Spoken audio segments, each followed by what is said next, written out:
गोंदिया जिल्ह्याच्या अर्जुनी मोरगाव तालुक्यातील प्रतापगडावर महाशिवरात्री निमित्त भरणाऱ्या यात्रेत हिंदू मुस्लिम एकतेचं दर्शन पाहायला मिळतं।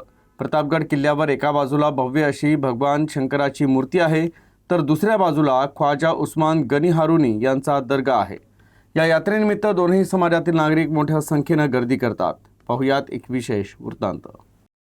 सुमारे 300-325 वर्ष आधी या ठिकाणी गोंड राजाचं शासन होतं। त्या काळातच या ठिकाणी पहाड फोडून प्रतापगड हा किल्ला त्यांनी तयार केला होता।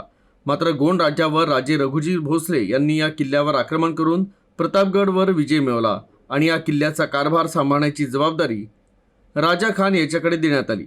या दरम्यानच या ठिकाणी ख्वाजा उस्मान गनी हारुनी यांचं या ठिकाणी वास्तव्य होतं।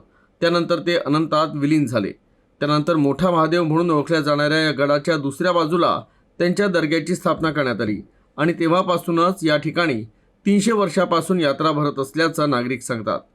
प्रतापगड हे ठिकाण गोंदिया जिल्ह्यातील पर्यटन स्थळी येत असून या ठिकाणाला राज्य सरकारतर्फे वर्ग क चा दर्जा देखील देण्यात आला आहे।